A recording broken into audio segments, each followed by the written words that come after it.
Good afternoon, everybody. Kirk Reed with Werewolf Welding coming at you.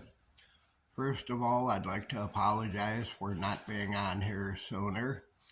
Uh, Quite simply, I have faced some health issues that has kept me from being on here. My health issues, I believe, are finally behind me now. I'm feeling better. I have been able to go out on a field job recently. It was a sanitary piping job. If everybody will remember, I did a review of the WeldMark AC 200 TIG, and I totally trashed the machine. Said that it was garbage, don't buy it. Well, it just sat here on the shelf, doing nothing. I decided, okay, I'm either going to have to figure out how to make this machine work, if it will work, or I'm going to put a for sale sign on it, list it on Marketplace, and let it go to somebody else. So, this sanitary piping job, I do have a little Miller Max Star. I normally do the sanitary piping with that. I decided I would go ahead and take the WeldMark 200 with me. Okay. Make a long story short, I get to the plant, I get all set up, I get my pieces cut and fit, get ready to tack them. Tacked the first one with the Max Star. Stopped and thought for a minute. If I don't at least try using this WeldMark, then I might as well just go ahead and sell it. So I took the time. I went ahead, hooked the WeldMark up. Could not get it top right yet. It felt like it was getting no gas. I checked everything for leaks again. Now, the biggest thing anybody doing stainless knows is you need to have a good purge on the back, and you need good gas coverage on the welding side. Normally, when I check for gas flow, I will literally, on this one I've got a finger switch, a button that I turn on and off with. Works out easier doing sanitary piping than trying to do lift arc. So I would normally just hit the button, hold the torch up to my ear, check for the gas flow. Here's the gas flow. Okay. Well, for some reason, I went ahead and kept the button down to where I should have maintained the gas flow. The gas flow started, but then tapered off to nothing. Odd, although maybe not, because some machines have it built in. If you have not established an arc, the gas flow will stop. Thought to myself, well, maybe this is one of the machines. So, of course, having my cell phone with me, I Googled the machine, looked up the owner's manual, did a little quick reading. This one does not appear to have that. I'm thinking to myself, so what's going on with this? Well, first thing I thought was the gauge. No, not the gauge, because Miller Max Star works fine with that gauge. Okay. Should not be the torch.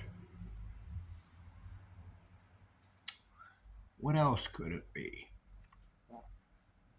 Machine itself. Okay, I can go ahead and change back to the Max Star.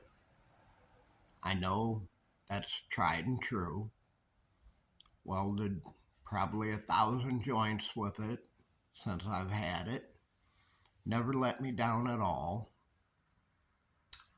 I'm thinking, other than the machine, the only difference is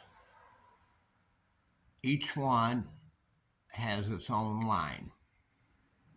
The Max Star, I had a 25-foot hose on going to the regulator.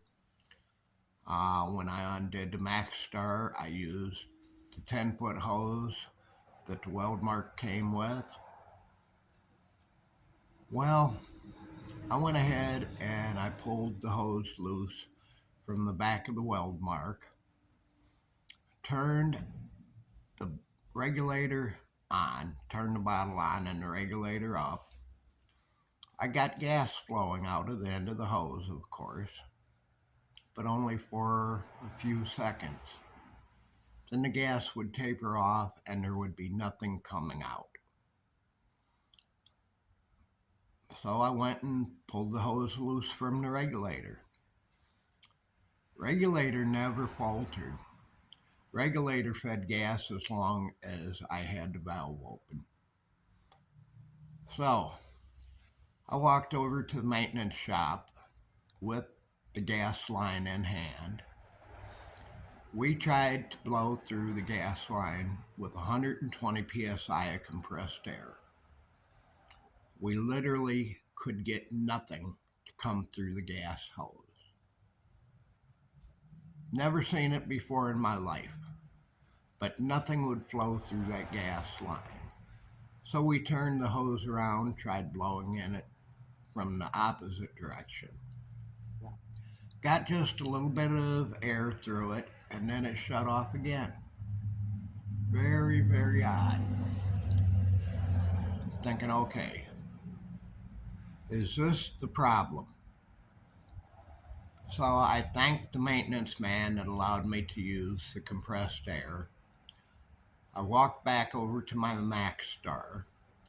I disconnected the 25-foot gas line off it, brought it over to the WeldMark, hooked it up on the back of the machine, went over, hooked it up on the regulator, struck an arc with it. Beautiful arc. Very consistent, no problems whatsoever.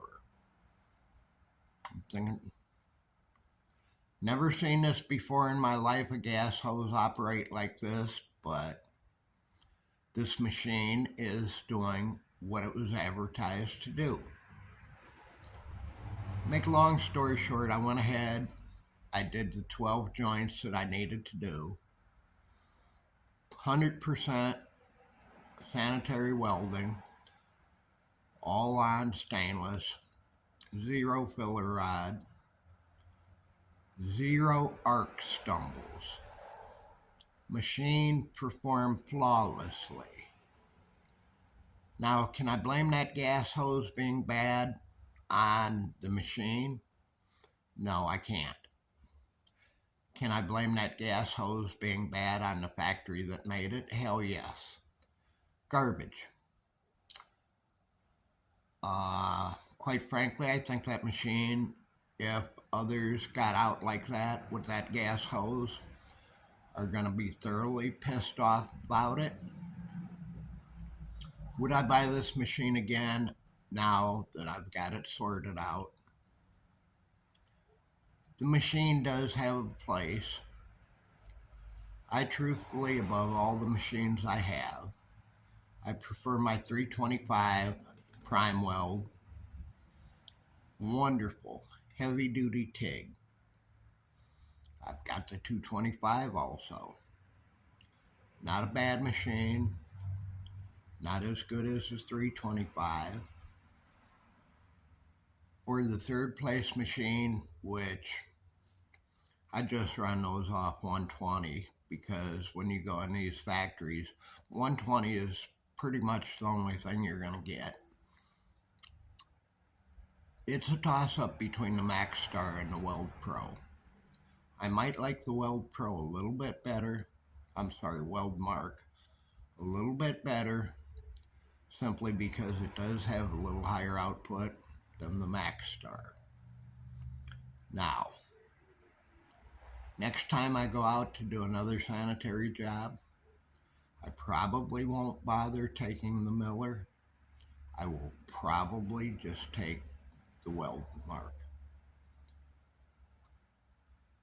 I hope that this video reaches the people that are actually thinking about buying a TIG welder.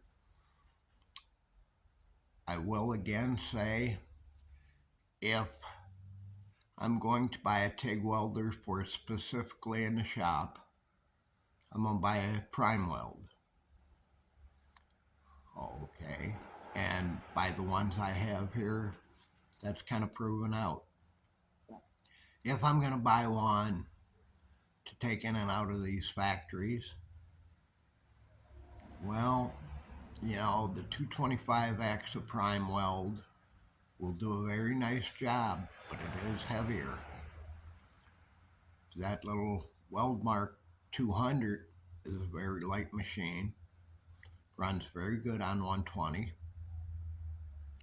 and quite frankly, that would be the one I would buy because your max stars are about 3 times the cost. With that being said, I really hope this helps some people out. I will be doing a lot more videos now that I am healthy again. Hope that people enjoy this and have found it useful. As I say, I never encountered anything like this in my 50 years of welding. I guess every factory can have a problem, being the fact that it was only a $10 piece of hose, if that. That was a godsend. I do know that I went through a hell of a lot of trouble originally trying to track down what was wrong with the machine. Went as far as changing torches, changing bottles, changing tungstens, you know, just everything you could think of trying to dial it in. It just never would dial in right. Ends up being a $10 hose. So with that, I'm going to let it go and see you guys again soon.